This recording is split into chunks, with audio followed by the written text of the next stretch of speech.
Om.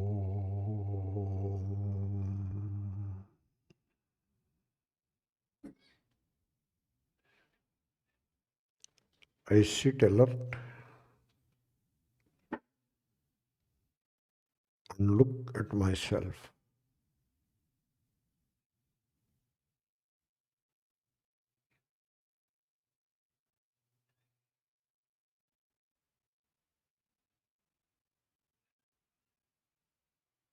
Generally, it is believed that I possess a few things, quite a few things.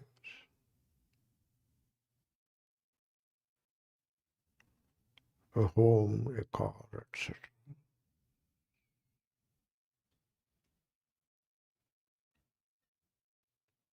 Suppose I do not own anything.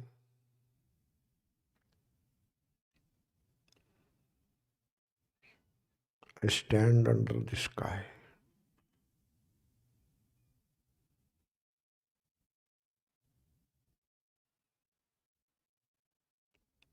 How is this supposition? Is it frightening? Am I frightened?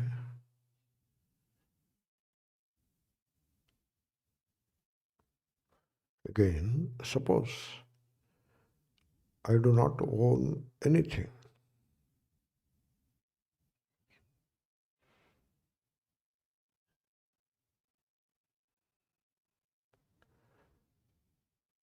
Am I frightened?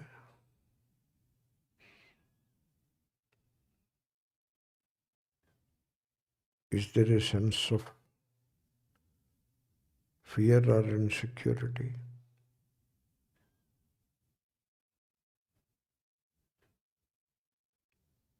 It could be there, nothing wrong in it. Only acknowledge it. Don't deny.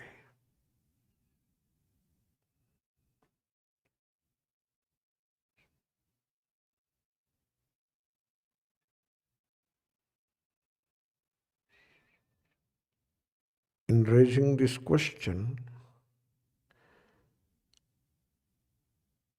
you are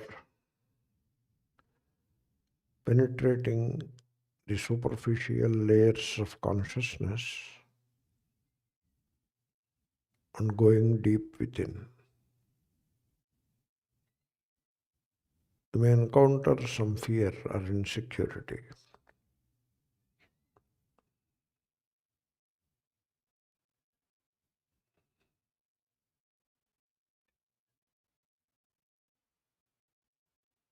Now you ask the question, do I really possess anything in this creation, in this world?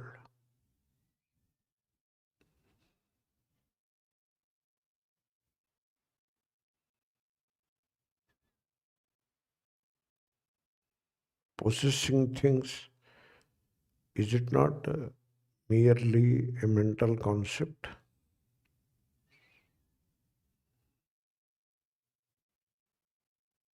Do I really possess anything?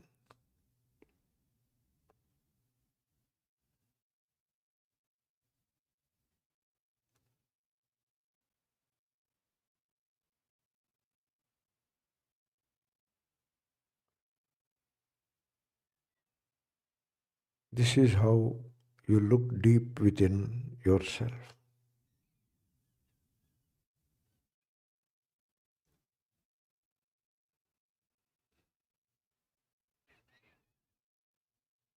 Then again, am I related to anyone in this creation?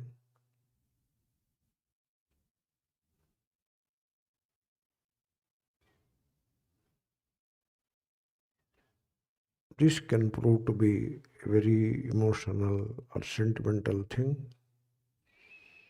and may even prove to be difficult.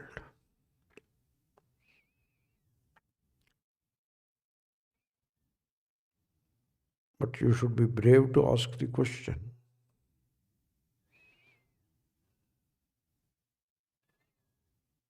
Obviously, in the superficial layers of consciousness, I am related in multiple ways. But am I really related? Or am I just single?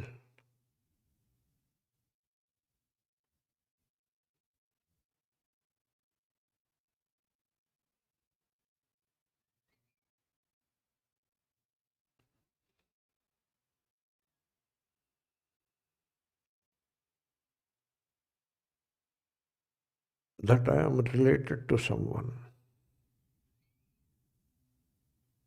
Is it a mere idea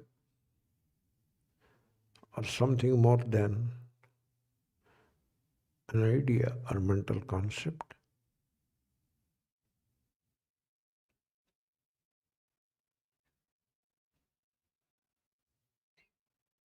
Am I single or am I really related?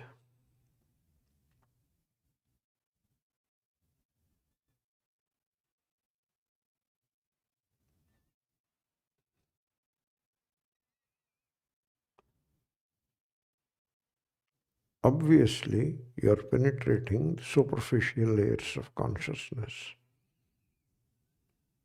and going deep within yourself.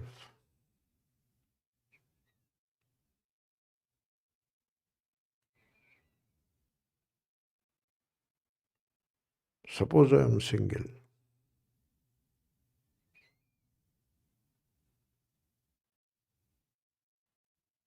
Not related to anyone.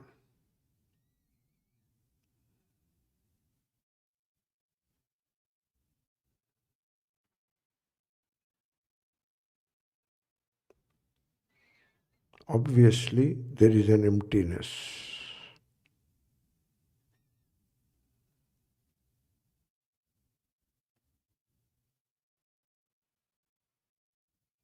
How does this emptiness feel?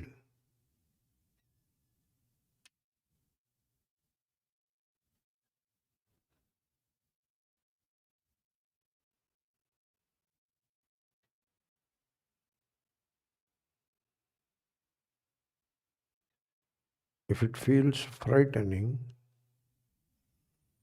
let it be so, acknowledge it.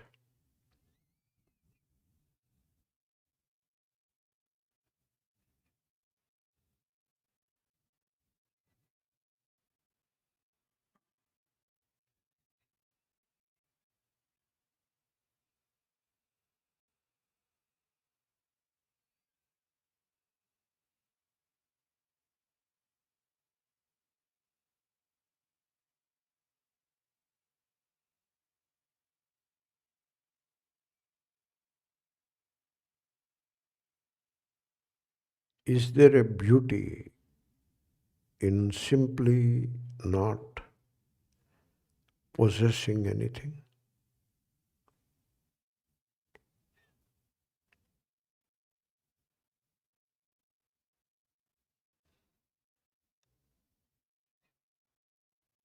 Is there a richness in simply not possessing anything at all?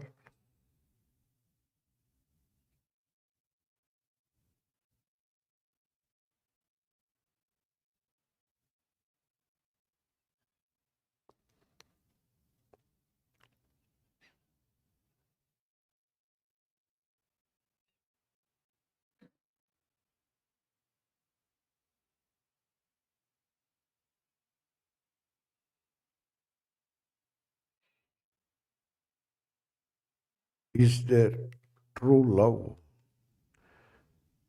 in being single all the way?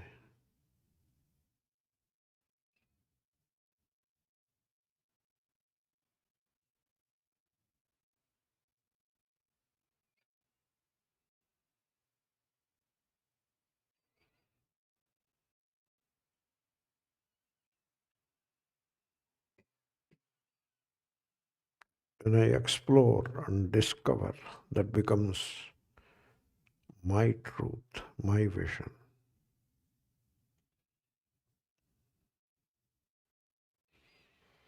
Not somebody else's truth or vision.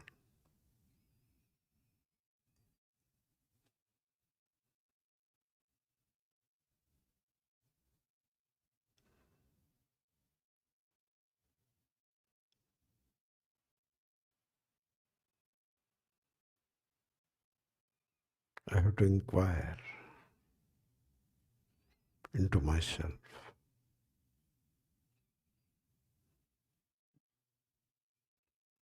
I have to explore the inner workings of myself.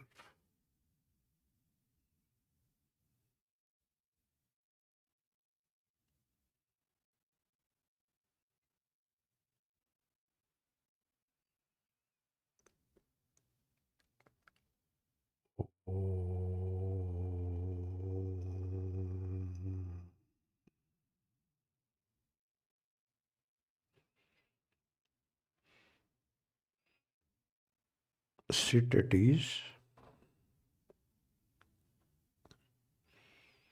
and open the eyes slowly.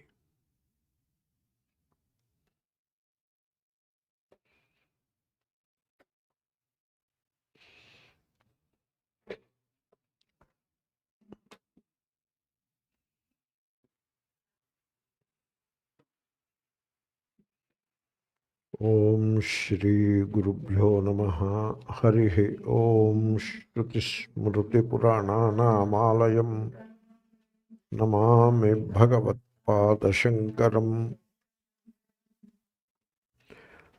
We were doing the verse ātmano vikriyā nāsti. That is the verse we are doing. There is a small difference in numbers. It appears as 25 with me. Maybe it is 26 with you. We just go one verse above and settle the word-to-word meaning. Let us say, ātmano saccidaṃśaśca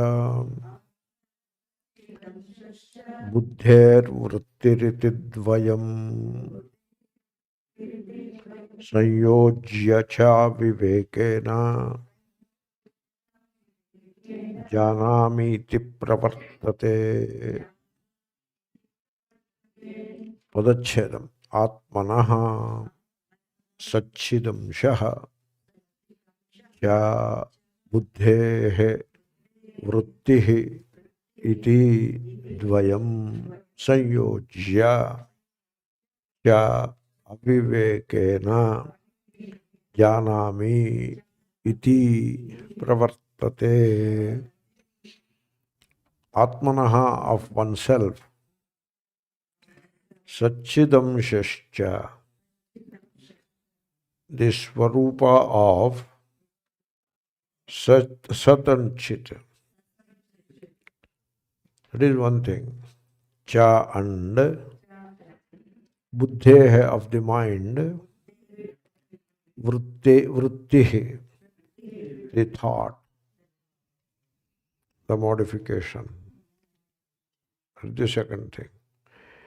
Iti does, dvayam the two, āvivekena cha only by non-discrimination, saṃyojya having mixed up, jānāmī I know, iti does, pravartate the person functions. That is the word-to-word meaning. Don't ask me to explain all that. It is all done. And the point is, in a way, the point is coming again further in 25th verse.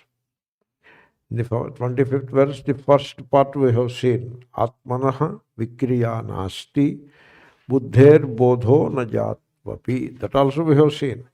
Now we are looking at, we may say, ātmano vikriyā nāsti. We have done it, okay? Buddherbodho na jātvapi. That also we have done. Now we come to the today's class. Jīvaḥ sarvamalaṃ jñātvā jñātā draṣṭeti muhyati. This line we have to see. Here the word jīvaḥ is used. Jīvaḥ means the living being. That is what is jīvaḥ. And then there is a thing called person. Jñātā draṣṭeti muhyati, that is person. You must distinguish between a living being and a person. Like a cow. You look at a cow, how do you feel? Or does it appear like a living being, or does it appear like a person, a cow person? How does it appear to you? Just a mere living being, not a cow person. Whereas you look at a human being, does he appear as a human being or a human person? How does it appear? He appears as a person. You take him to be a person. How do you take yourself to be? How do you take yourself? I'm a living being. Like that you take? I'm a person. That is how you take. Right? Do you see the distinction between a living being and a person? You are a living being, jīvaḥ. The word jīvaḥ quite often wrongly understood as a person, which is wrong. You tell me, sin and virtue, papa and punya, to whom do they belong? To the living being or to the person? To the person they belong. They do not belong to the living being. Okay? So, how come the living being has become a person? This is a tough thing, it is. To understand this is a tough thing. What I noticed, I am saying, I am not criticizing anybody. It may, even if it sounds like criticism, you have to understand it as a critique, not a criticism. This has, generally students of Vedanta, they don't study Ātmabodhaḥ. They avoid it. Because it appears too simple and hence tough. Anything which appears simple is tough to appreciate. Because the truth is always simple and truth is difficult to appreciate. So they don't pay attention to Ātmabodhaḥ much. Either they don't study it at all, it is not in the syllabus at all. They study Tattvavidananda and jump to Gita and Upanishads, which are good, but they miss the Ātmabodhaḥ, where some of these nuances are there, very nicely presented. So, the word jiva itself is quite often misunderstood. They assume that jiva is the one who is born and who will die. But then birth is by karma, sin and virtue. Death is also by karma, sin and virtue. Therefore, jiva is not the one who is born and who dies. It is the person who is born and who dies. And person is the direct product of moha, muhyati, delusion. So, you know something, having known jñātvā, you identify with it, jñātā. Having seen, you identify with that instrument of seeing, and you become draṣṭa. So, when the life in the body-mind is functioning, that is how you know. When the life is functioning, you know. It is like when there is electricity, the bulbs are shining, the fan is rotating, the heater is heating, the cooler is cooling, and the TV is showing a show. That electricity, all these gadgets are functioning, doing their respective jobs in the presence of electricity. Electricity doesn't do anything. In its presence, all these gadgets, they do their respective jobs. That is the way you have to take it. That is the example, okay? Same way, there is life in this body. Not only you have the body, but also there is life in the body. How do you know there is life in the body? What is the difference between a carcass and a living body? What is the difference? In the carcass, there are eyes, but no seeing. There are ears, but no hearing. Whereas in a living entity, there are eyes and there is seeing. Seeing, eyes is the physical body, seeing is the life. That's why the word jiva is a verb, jāvati is the lat. So, jiva pranadharane, that is the verb, Panini's verb. So, prana is the indriyas, 11 of them. Prana is plural. Prananam dharanam. So, 11 of them. 5 sense organs and 5 organs of action and 1 inner organ, antahkaranam. You may call it mind. So 11, ekadasha. These 11 organs are functioning. How many kinds of gadgets are there in your home? Let us say 11 kinds of gadgets are there. Fans, bulbs, heater, cooler, computer, TV, telephone, like that. Let us say 11 gadgets are there. And all the 11 gadgets are functional only in the presence of electricity. Similarly, there are 11 gadgets in this body. Body is like home, and the organs are the gadgets inside the home. And so, these 11 gadgets are functioning because of life.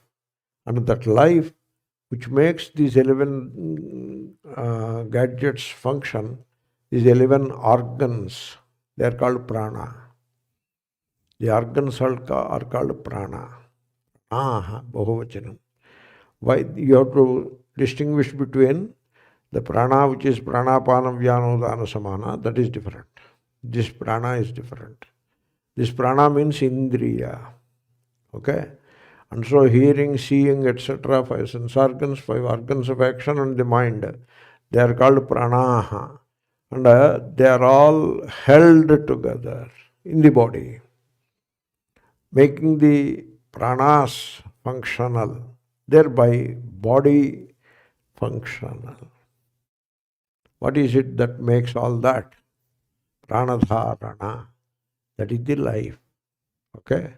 And so therefore, jīvaḥ is the living entity.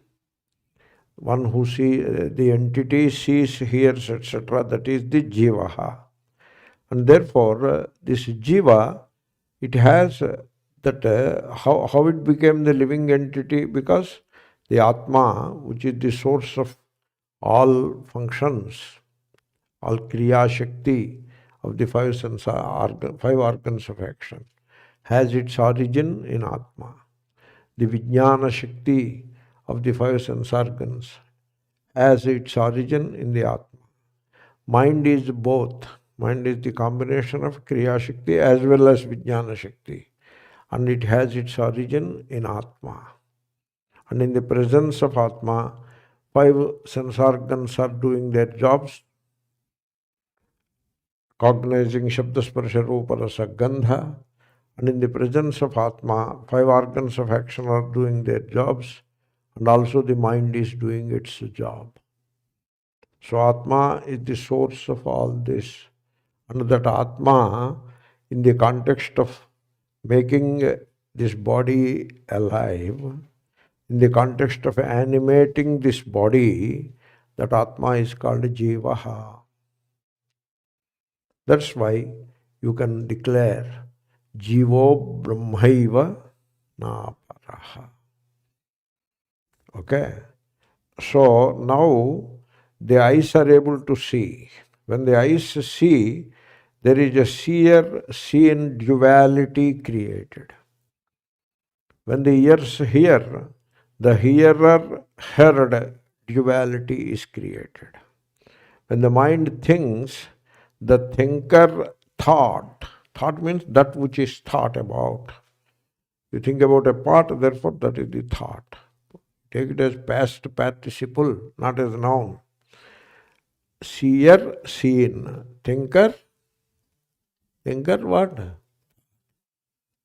Think, thought, not the noun thought. So the thinker, thought. So when the mind knows, the known, the knower. So this duality is created. When is this duality is created? When seeing happens, seen-seer duality is created. When seeing happens because of Atma. Because Atma is reflecting, seeing happens. Okay? Then seer-seen duality is created. Now the question is, are you the Atma because of which seeing happens, or are you the seer, one part of the duality? That is the question. Okay? You take yourself to be the seer, not the Atma. You take yourself to be the seer.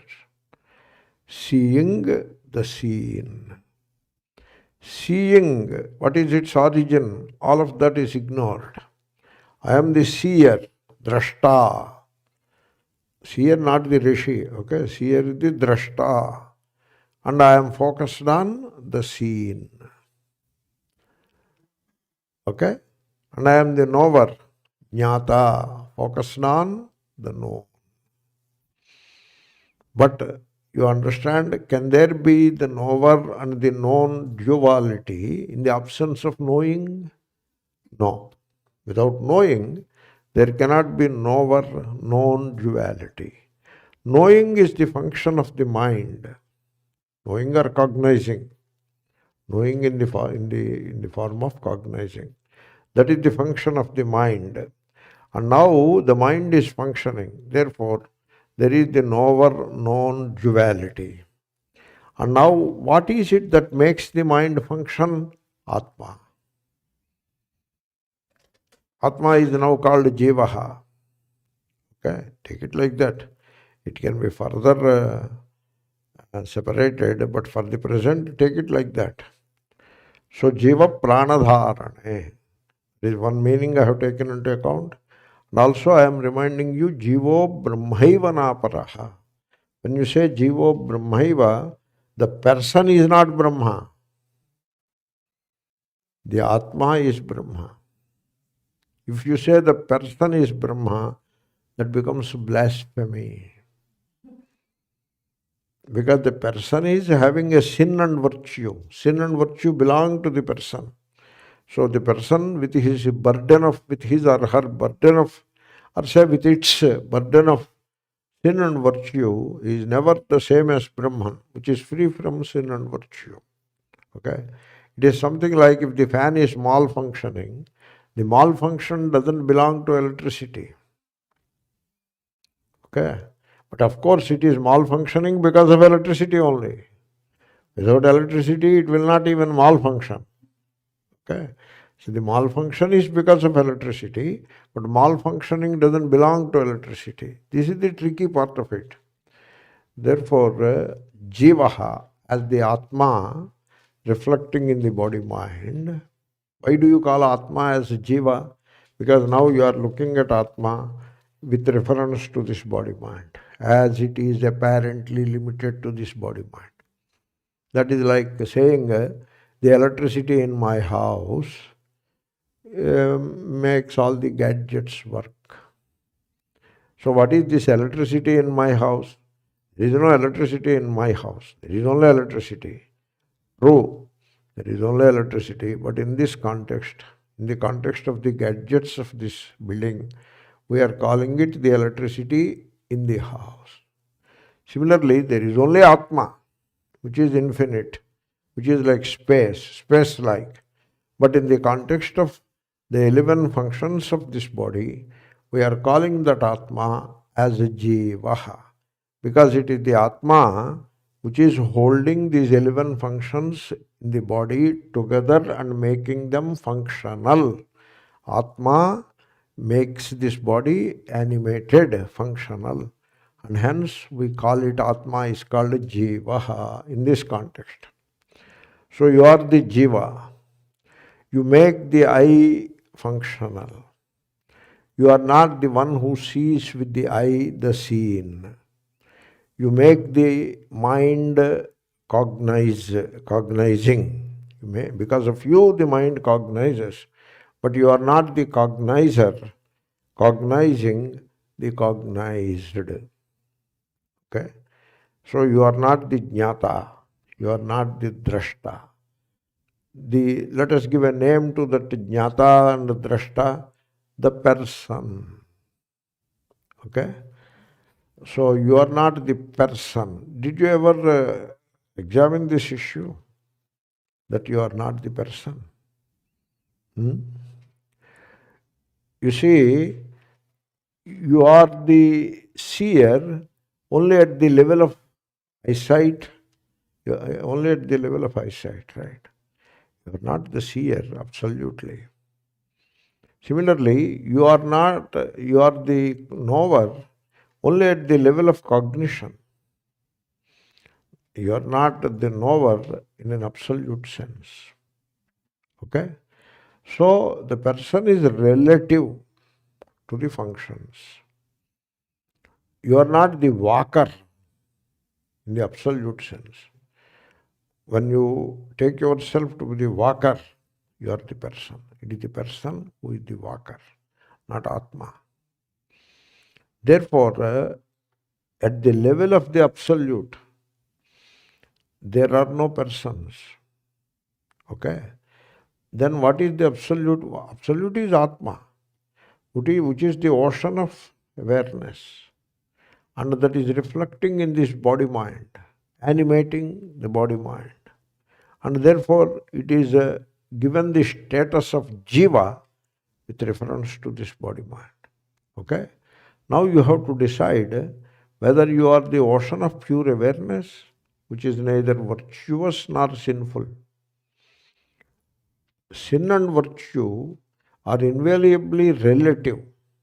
Like the hands do a thing. The hands do a thing.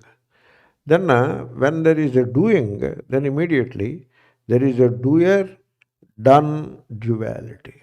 At the level of the hands, there is the duality of doer and done.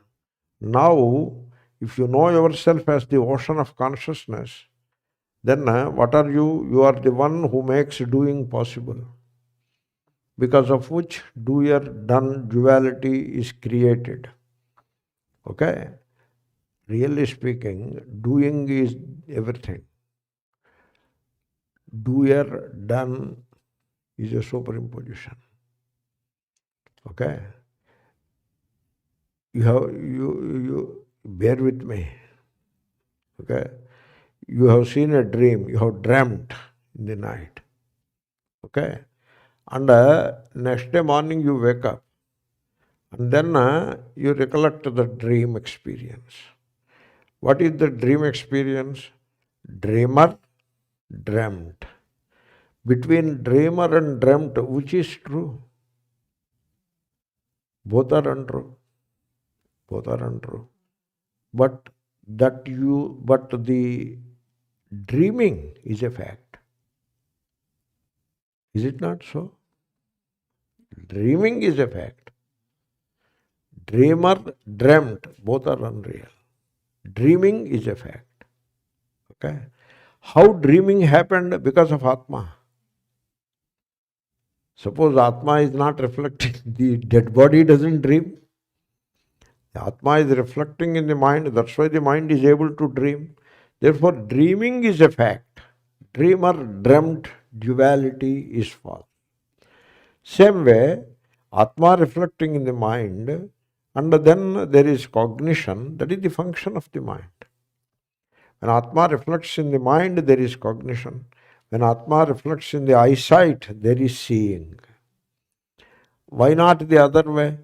When Atma reflects in the mind, there is seeing. When Atma reflects in the eyesight, there is thinking. Why not the other way? That depends upon the gadget. When electricity flows in the bulb, why not it rotate? No, it doesn't work like that. It depends upon the gadget. Therefore, when Atma reflects in the mind, thinking happens. Thinking is the function, and it happens. And as it happens, by habit, you create the duality of thinker and thought, knower and the known. So now what should you do? Suppose you have the discrimination. With reference to dream, you have discrimination when you wake up. That's why you declare all that is dreamt is false, and the dreamer is also false. You declare that. But that there was a dreaming is a fact. So you have the discrimination. And the dreaming is made possible by your consciousness. You have all the discrimination. Suppose you don't have discrimination with reference to dream, aviveka. Then what you will do? You identify with the dreamer. You identify with the dreamer. That is called a nightmare. There are some people who are afraid of sleeping because the moment they sleep, they will get a dream, and in the dream they become the dreamer. The dream is invariably frightening, and therefore they are afraid of the dreaming because therefore they are afraid of sleeping. This is a serious problem. And one person met me in Rishikesh, and I complained about this. That was an eye-opener for me. That means I thought everybody has the viveka about a dream. But there are some people who do not have the viveka even about a dream. They have a viveka even about the dream. Therefore, they are afraid of the dream. Why should you be afraid of the dream? It is not real, it is false. That means they do not know that the dream is entirely false. They have some doubt about it. That's why they are afraid of the dream. You see, you are looking at a shadow. If you know it as shadow, you are not afraid of it. But if you think that it could be an evil spirit, then you are afraid of it. Therefore, with reference to dreaming, you have full viveka. Though dreaming was a fact, you clearly know that the fact of dreaming is made possible because of your consciousness, and you are not the dreamer who dreams all the dreamt. Right? You are very clear about it. The same thing applies to the waking state. Are you the dream person, or are you the one who made dream consciousness possible? What are you? You are not the dream person, right? You are the one who made dream consciousness possible. Now come to the waking state. Now I ask you the question. Are you the one who made waking consciousness possible, or are you the waking person? That is the right answer. Okay. But suppose you don't have the viveka. Suppose.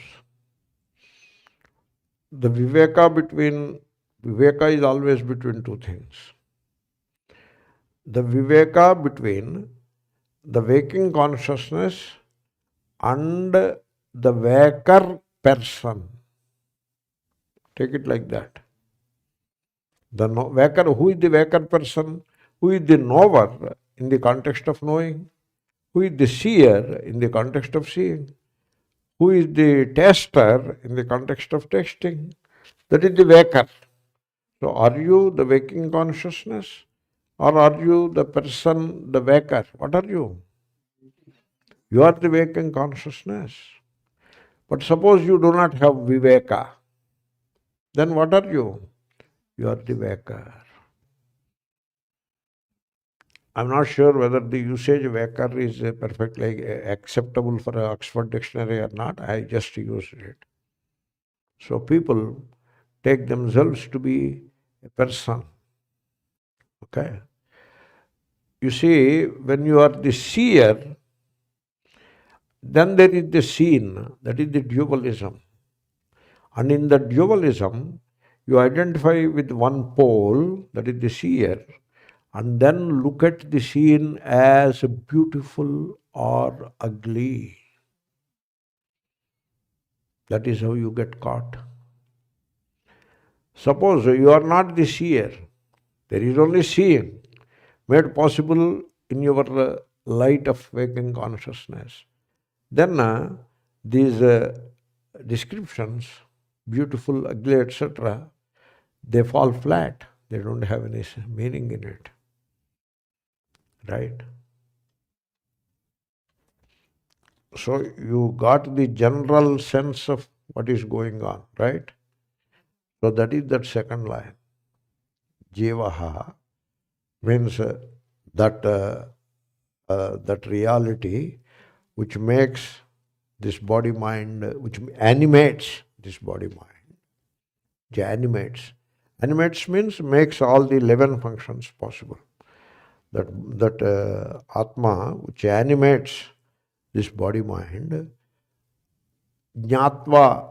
Jñātvā is illuminating. It is illuminating every one of them. Alam is completely.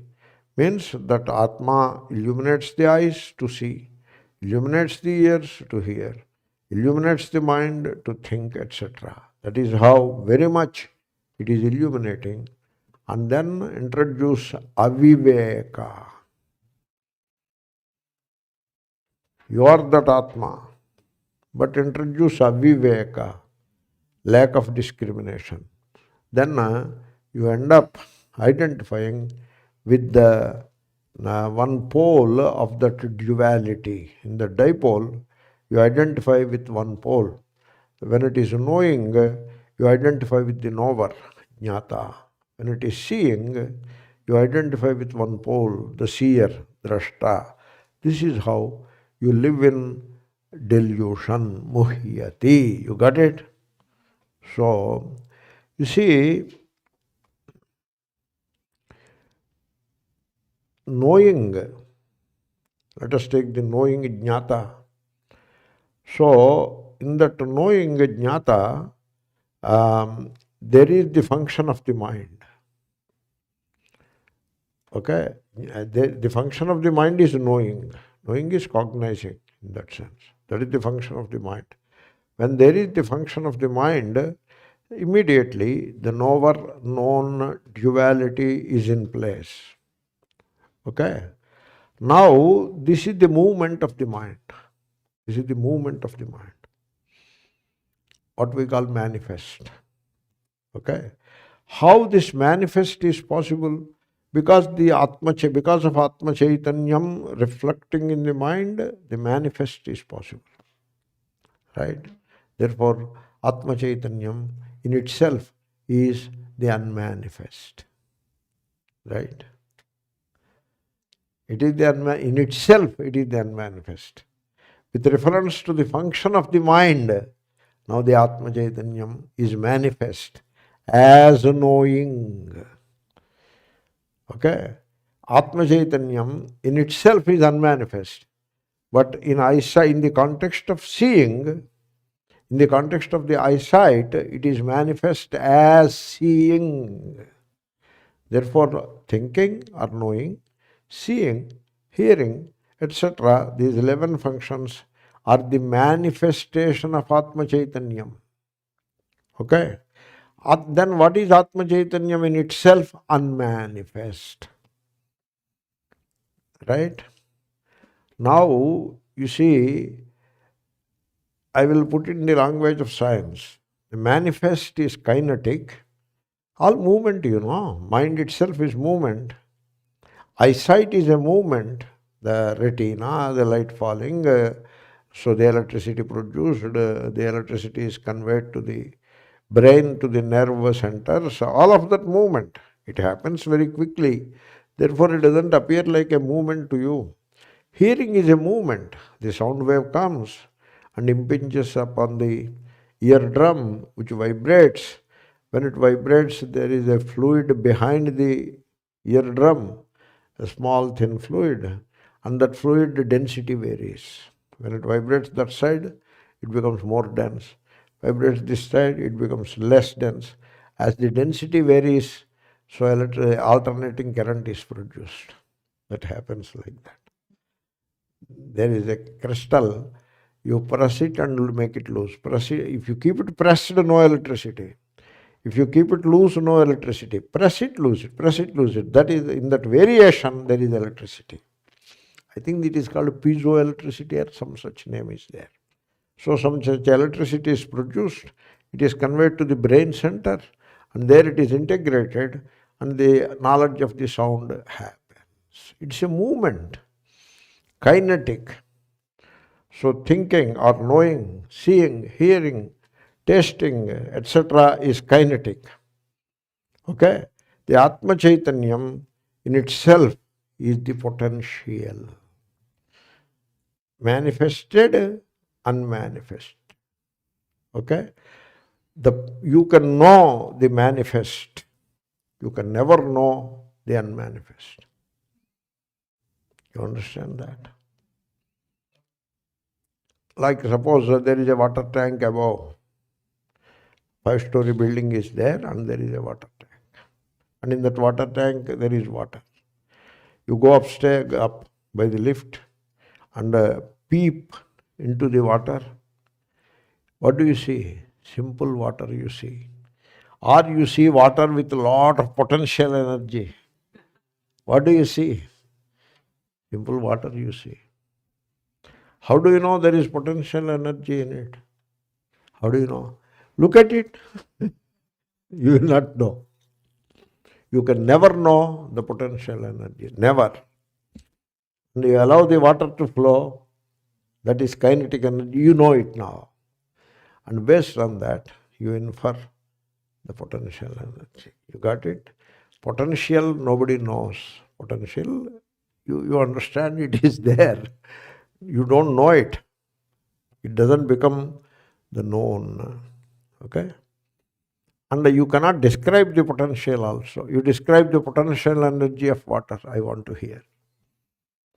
The what description? It is water only. Water, if you put a water in the bucket on the first floor, on the ground there is no potential energy. Take the water upstairs. Suppose you take it upstairs and put on the 5th floor.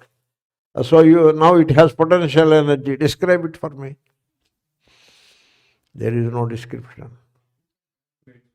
Now you can calculate. But based on its movement. Based on its movement. So half mv square corresponds to mgh. That is how you have to calculate. Just take the example. Okay, take only the example part of it. And similarly, that's why Shruti says, Atma eto vacho nivartante, aprapya manasa saha. You cannot describe it, you cannot know it. It is the unknown, unknowable, it is not described, it is indescribable. There is a word for it, inscrutable. That is what it is. Atma is unmanifest, you cannot, indescribable, inscrutable, and it is the potential. And you cannot know it, but you can be it. Okay? You can be it. In fact, you are it. That is what you are. You are not the person. But you take yourself to be the person. There are some issues in this. You see, suppose you take yourself to be the person, means knower. You take yourself to be the knower. But then there must be knowing. Without knowing, there is no knower. And then knowing is caused by that Atma. And now you are the knower, and there is the Atma which makes knowing possible. And you are not the Atma, you are the knower only. There is knowing which is made possible by the Atma. Therefore, Atma is different, that is Paramatma. This knower is different, this is Jivatma. Jivatma is separate from Paramatma. Paramatma is separate from Jivatma. This is dvayam. Okay? Suppose you followed that, therefore there is dvayam. And you are satisfied with that. And Paramatma doesn't have any sin or virtue. Whereas the Jivatma, the knower, he has the sin and he has the virtue also. This is how it goes. So they are satisfied with that. You know what they say? Atatvamasi, that is what they say. Tvam, you are the knower, the person. Tat, which makes knowing possible, you are not that. That is other.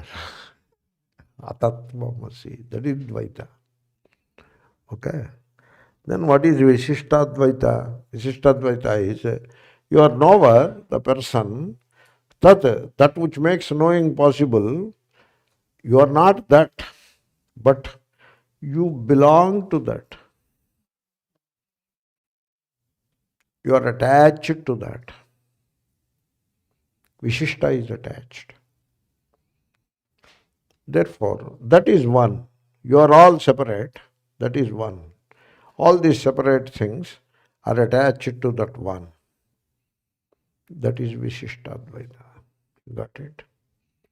Now, one Mahatma said, if all these fellows are ever attached to that one, it is better to be one of these fellows rather than being that one.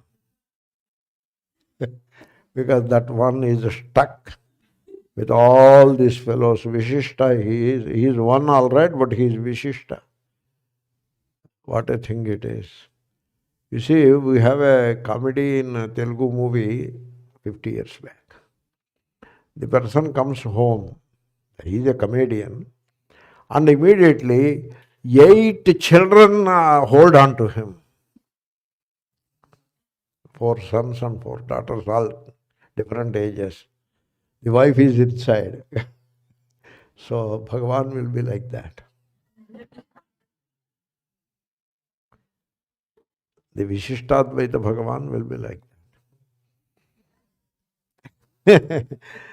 So we are in Advaita. Why Advaita? Because you'll take the dream example.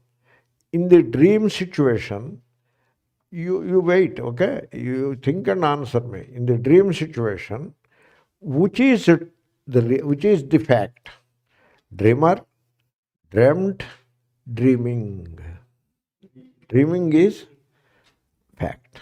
The other two are unreal. And dreaming is, what is dreaming? Dreaming is the consciousness, dreaming consciousness. It is consciousness only.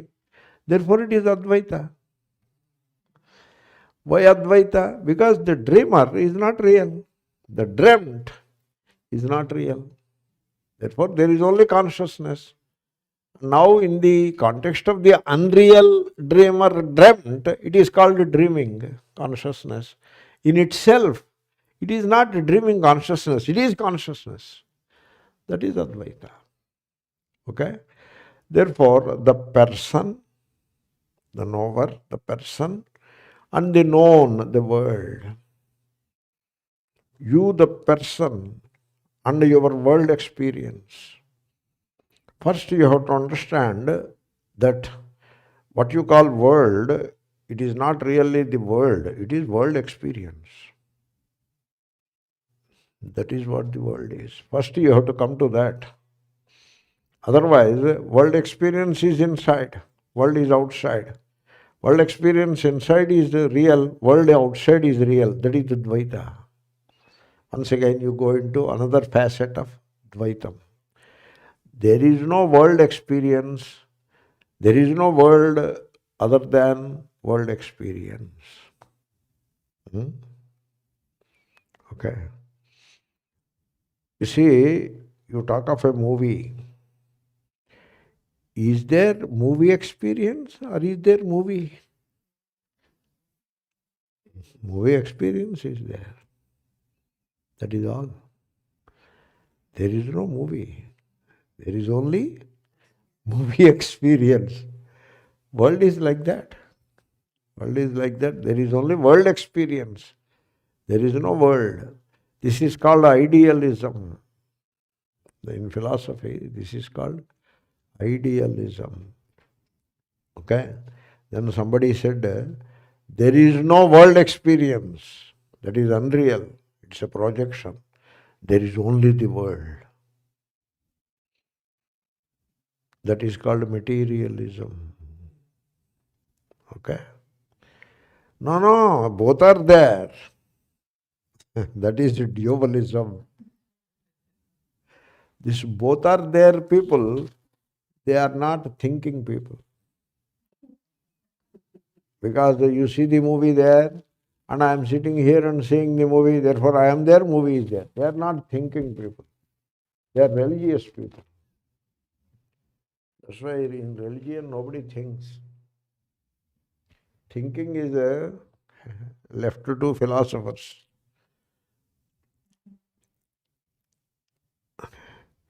In our childhood, we used to run for the movie. For us, the movie is real, the movie experience is real. Our elders used to tell, why do you waste your energy and time? Instead of sleeping, you are going through this rigmarole of a movie, it's okay, I'll manage. They used to say that. For them, you are real, the movie is not real. Movie experience, that is you are real. Movie is not real.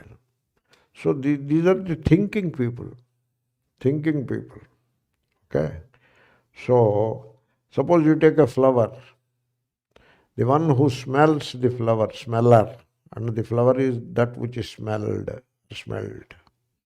Okay? Now, which is real? So, both are unreal. Only that inner consciousness is real. Both are unreal. Because how long will you smell? For 30 seconds. And afterwards what will happen? There is no smell, you throw it. I am just lingering with it, please bear with me. Therefore, the point is, the person, which is one pole of the dipole, is not real. The person, so now, suppose the knower is there, knower. Are you the knower, which is the person? Or are you that light behind the very knowing itself? That is what you have to settle. You have to settle that. You have to think about it. Okay, you have answered good, but you have to really think about it. I tell you, I give you an example. Come to seeing. Seeing is knowing only. Okay, come to seeing. So, when you are seeing in the light, when you are in the light, you are the knower, and all the things that come to light, that are shining in the light, they are the seen. Okay? So you are the person. Suppose I put off the lights. I put off the lights. Then there should be no person.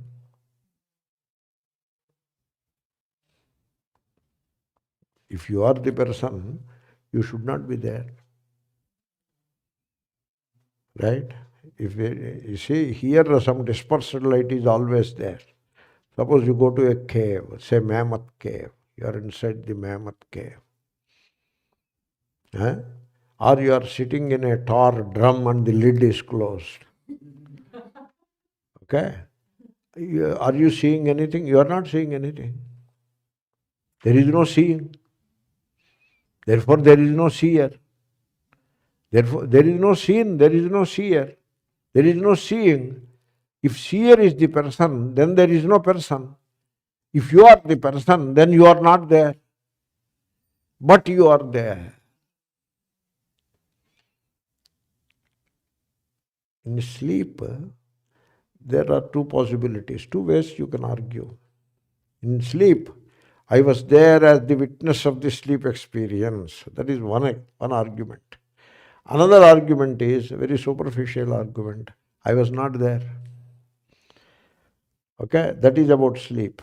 Suppose I make you to sit inside a tar drum and close the lid. Were you there or not? You were there. You were there. That means you are not the seer. Then what are you? You are the seer behind the seer. Don't you understand that? Because you are still the seer. Even inside the Mammoth Cave, when the lights are put off, you are still the seer. What kind of seer you are? You are not the seer of the scene, because there is no scene now. You are not the seer of the scene. You are the seer of that you are the seer of not seeing. I know that I am not seeing. You understand that? You see, when you are sitting like this and you are seeing things, you only have the experience of, I am seeing. But if you are inside a dark cave, you have a different experience. The experience is, I am not seeing, but then I know that I am not seeing. That is the experience you have. So, strictly speaking, what experience you should have now? I know that I am seeing. That must be your experience.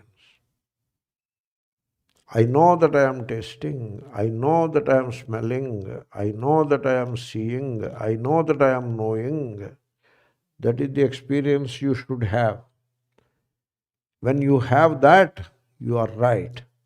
When you don't have that, you are identifying with the knower, with the seer, etc., you become the person.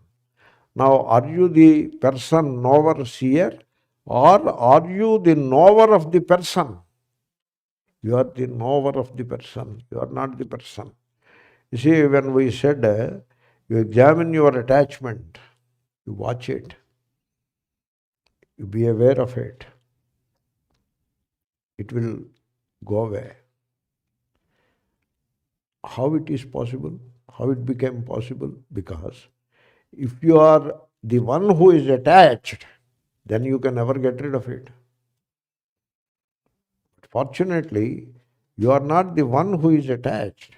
You are the witness, the one who knows the person that is attached. That is what you are. Therefore, if you can uplift yourself to the witness stage, you will experience the absence of attachment. If you don't uplift yourself to the witness stage, you remain as a person that is attached. You got the point? So that upliftment means you have to neutralize that aviveka. While the lights are on, you are not able to neutralize that aviveka. Because you say, I see, you say. You do not say, I see all right, but I know that I see. You do not say that. Means you do not invoke that witnessing status. But when you are in darkness, you invoke it. I see. Suddenly the lights are put off. I do not see. Who says that I do not see? Not the seer. Not the seer. The knower behind the seer says, that I do not see. Therefore, you are not the seer, you are the knower behind the seer. But to reduce confusion, you are not the seer, you are the witnessing awareness behind the seer.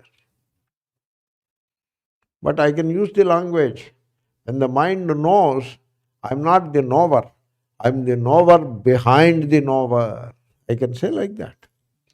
Language is used, you cannot stop the usage of languages.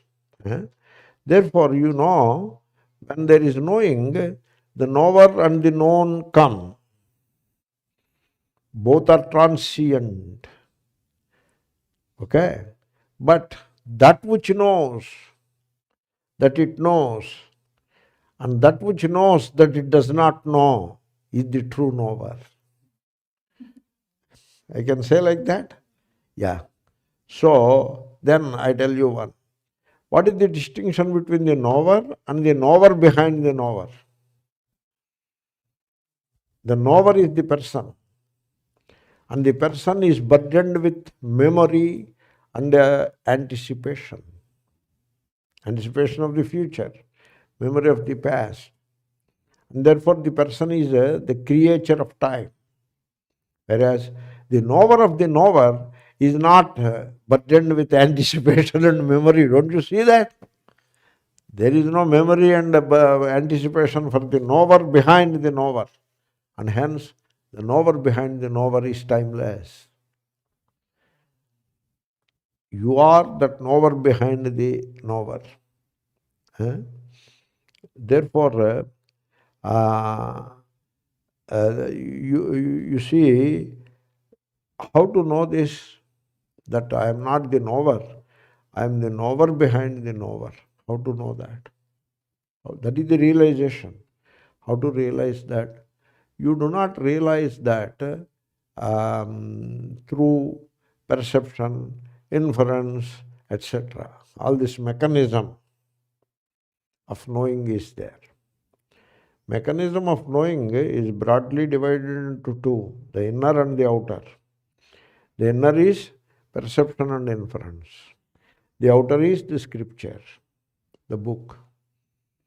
The book, people of the book. Kitab ka, kitab, the book. And therefore, so the book is the means of knowing, it is the outer. And the guru comes along with the book. You see, the book doesn't come by itself. The book comes together, tagging to the book is the guru. And the guru also doesn't come easy. The guru also doesn't come easy. The guru comes with his own tag. If the guru is a Telugu guy, the guru comes along with the entire Telugu rigmarole. If the guru is a Punjabi, the guru comes along with the entire Punjabiness. So now you have the kitab, the book, the guru, and also Punjabiness. Look at this. So a lot of agenda will come along with the guru. Systems, structures, which are put in place by the guru. The guru himself is a person. Do you notice that? Guru is a person. He is not the witness behind the person. He is the person. So much of it is coming.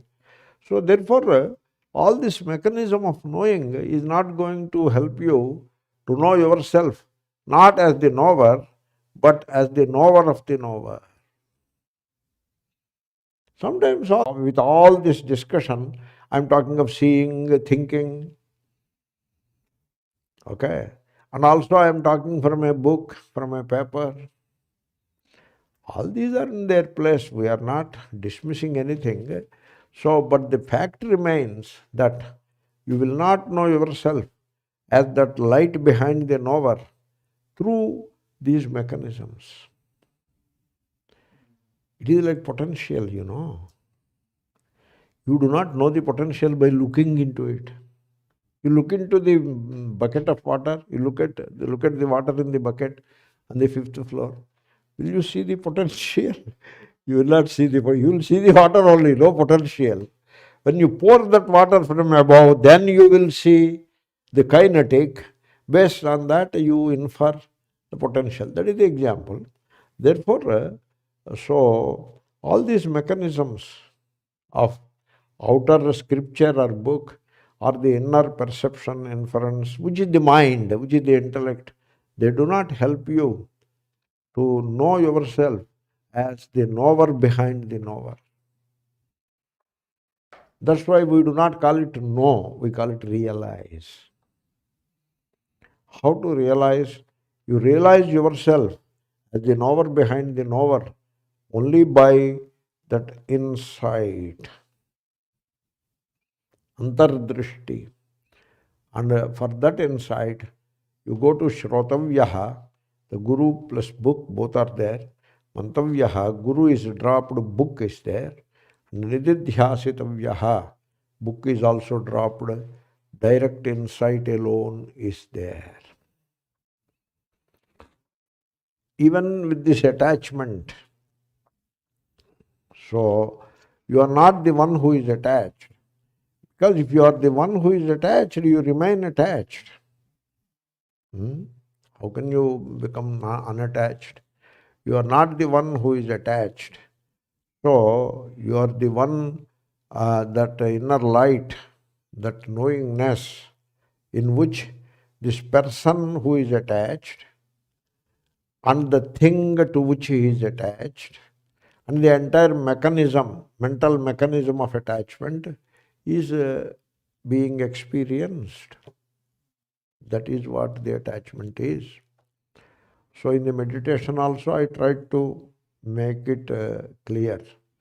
You don't stop at the level of attachment. You go deeper and see whether you are the one that is attached or that is only in the superficial layers of consciousness. When you go deeper, the person drops. When you go deeper, there is no person anymore. There is only the impersonal awareness.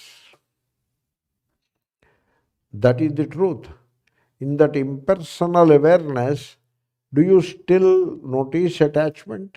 You check. You will get the insight that in that depth of yourself, as in the impersonal awareness which you really are, you are not attached. And when you realize that you are not attached, you will not become indifferent to the other person. You will not become callous towards the other person. You will still love the other person. Now the real love comes. And in that love, there is freedom. Because when you are free from attachment, then only you can love. With attachment, you cannot love. With attachment, what happens, when the other person obliges what you expect of the person, you are pleased. And whether the other person fails to oblige or refuses to oblige, you are in pain. There is no joy in attachment. Whereas you are free from attachment. There is freedom in you. And out of that freedom, the love blossoms. And now that love is non-directional. Attachment is unidirectional, whereas love is a scalar. It doesn't have a direction. And it is given to all. And the person is standing before you, so you love the person. And in that love there is freedom. What is the freedom? You do not expect the person to oblige your expectation, because there is no expectation from your side. And now you give freedom to the person. And when you give freedom to the person, to the same measure, you get freedom yourself.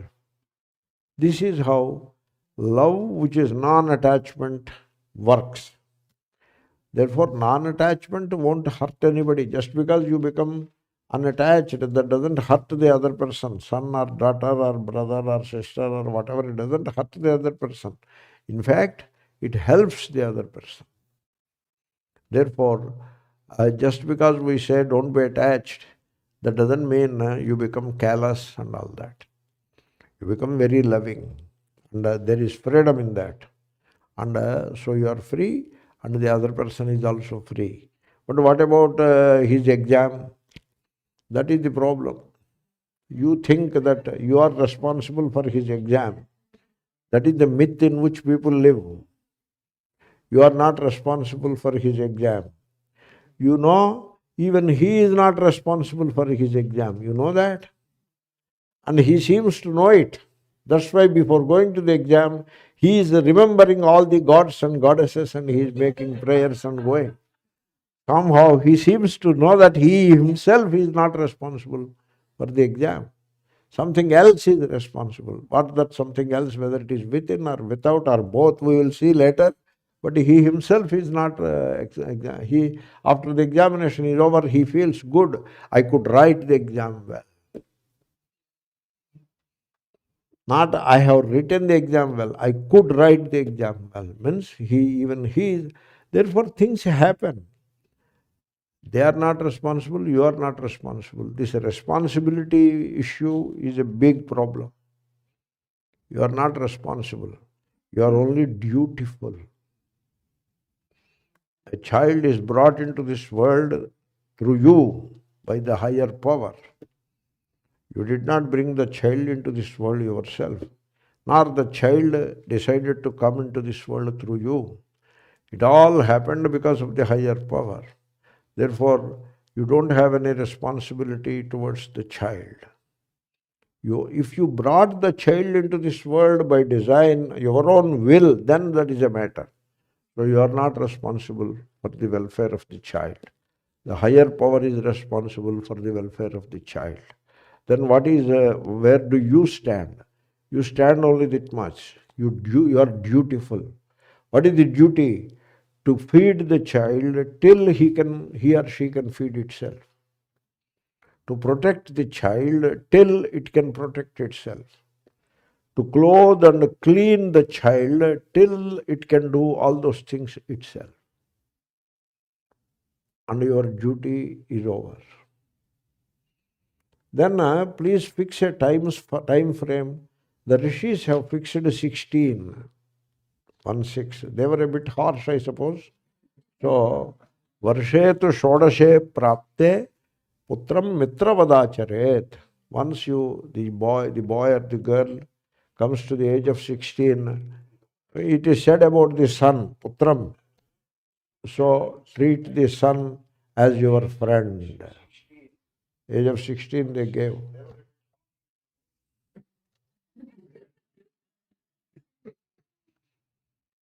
Then you be a little more generous till the voting age, which is 18. Okay? In India, they are more generous in these matters, and therefore they made it 21. By the time the man or woman, the young man or woman, they reach the age of 21, your duty is also over. Now it is up to them. They can stay around you, they can move away, it is all up to them. You love them.